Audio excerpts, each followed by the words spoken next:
our multi-talented actresses who we all know and love from their hit show Claws. Please welcome Karrueche Tran and Judy Reyes. Hey, ladies! Hi.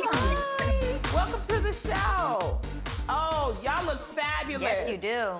Okay, Karrueche, last year you made Emmy history when you became the first lead actress of AAPI descent to take home the trophy for either daytime or primetime Emmys. I was the host. I was so excited for you. You won for your role in Pop Star TV's The Bay. How does it feel to make history? I mean, my heart is racing and I just got chills with you just presenting it all over again. But I mean, there are no words. That was such a moment in my career. And also to have you be a part of that too, like, it was just really crazy and I was very emotional. And I'm just thankful to have made history. Only history. Can I ask, Karrueche, where do you keep it? Girl, I'm looking at them right now. Right above my She fireplace. said them. She said them. I'm looking at them. It's the message. She said them. What is going on? What don't we know over here? There's 4 of them on top of the fireplace. They were for other ones were for producing credits, but the other one was for acting. Well, That is congratulations. incredible. You see Karrueche Tran, she makes jewelry. Clothing. She's getting Emmys. She's making history. I just want to be as great as you. Yeah, speaking of making history, Judy, I have looked up to you forever. Yes. You have represented for Latinas for years, and I'm so grateful for you. Okay, now obviously you both are super successful now, but I want to know, did either of you have crazy jobs before you hit the big time? Judy, you first. I mean, I worked in, I guess the equivalent of a 99-cent store. It was a discount store. Yes. It had everything you didn't need. It was like a budget Target at the time. That's how long ago it was. And actually, one of the actresses, one of the workers there, I actually developed Quiet Anne around her. Her name was Yolanda, and she was like the owner's right-hand person. And I also used to sell shoes, which is the greatest job for a woman, you know, at that time. But yeah, and I made jewelry. I did a lot of stuff. See, you did it all too. You did it all too. See? Just trying to be like Judy. There we go. Okay. Karrueche, what about you? What's the craziest job you had before being a superstar? I used to work at Mrs. Fields Cookies, and No way. I got fired because I was giving away cookies. Why were you giving away cookies? Who were you giving cookies to? All my friends. I was working at the Northridge Mall, so like that's where everybody kind of went, you know, on the weekends. Yeah. And I was trying to be cool and kind of be down and Hooking up your friends. got fired. Oh no, That's hilarious. Oh no. Karrueche, getting on a serious note, you've been open about how social media has affected you mentally. Now I want to know, how do you deal with that? There's a lot of love, but there's also obviously a lot of trolls.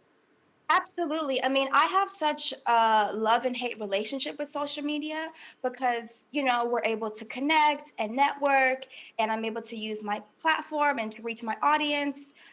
But there's also like a negative tone to it, I guess, because we're constantly comparing ourselves and judging ourselves and you know, looking at each other's lives. And you know, they're saying everything that glitters isn't gold, and we always present this like beautiful life, but we never really know what's happening.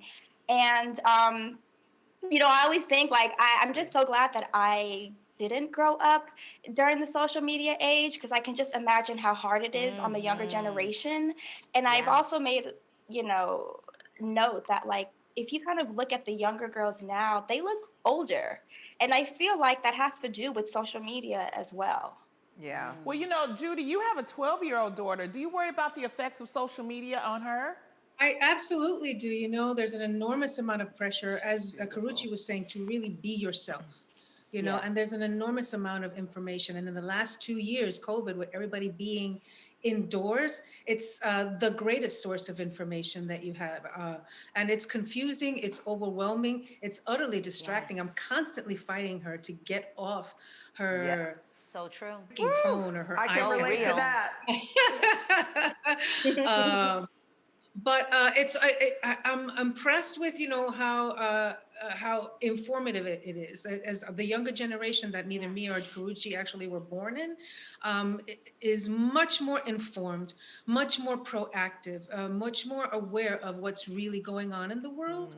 And that has its plus and its minuses. That's you know, so we look to true. the people who really set a good example and use social media for good. Yeah, that's so true. We really do get a lot of our news off of social media. Like, Karrueche, I heard that you were just cast in the highly anticipated series BelAir. Saw that on social media. It's actually now going to be a dramatic adaptation of The Fresh Prince of Bel-Air. Is there any inside scoop that you can give us? I can only say what's already out there, which you probably saw on social media as well. I play Ivy, and she is a social media influencer. So I'm able to take a little bit of my life, you know, into Ivy, but that's it. That's all I can say. We are so looking forward to it. We're holding on to anything you tell us. And Judy, you got some exciting projects coming up as well. Please tell us about them. I do. You know, I did a recurring art on Batwoman and on Florida dope. Man. And my most exciting project is that we are working with John Leguizamo's directing a freestyle documentary of a musical movement for Latinos in the mid to late 80s that really influenced everything from pop music to alternative rock. And we just had a great meeting the other day, and he's agreed to direct it. So we're super, super excited about that. I love John. Okay, too. well, Love that. let's talk about your hit show, Claws. The show has been on for 4 seasons, and you both played manicurists at a nail salon. How did you gain any nail skills during that time? Judy, let's start with you. We did. You know, we worked with real wonderful artists, nail artisans. I didn't really have to learn the details or the meticulous work that comes into the fingernails, but I can give a mean pedicure. Oh, You know, I can nice. remove those cuticles, Good push to them back, know. and even give you a French pedicure if you want. That became my specialty. And I'm an amazing masseuse. Ooh. All right. If anybody needs a pedicure, ladies, I'm here for you. Okay, don't tempt us. We will take you up on that. Karrueche, what about you? Did you learn any nail skins? I see your nails now look incredible. Can we see? Yeah, what's funny is being on a show called Claws, you have to have your nails done right all the time. Because I remember when we were filming, and when we were filming, we can't have anything on our nails. And I'd be in the airport, and it's like, oh my God, girl, you're from Claws. Let me see your nails. And they would look so basic and ugly, and I would feel so embarrassed. So now I definitely have to represent and always have really nice nails. They look amazing. But we had to go to nail school at the beginning, and they would teach us how to like properly hold a nail file and cut the cuticles and all the proper terms. So yeah. And also, it just became such an endeavor, ladies, because every episode, or even in one episode, there'd be multiple styles. So we ultimately had to get prosthetic nails, because in the middle of a scene, be like, nail down. You'd have to have multiple tips to put on during a scene, because it happened all the time.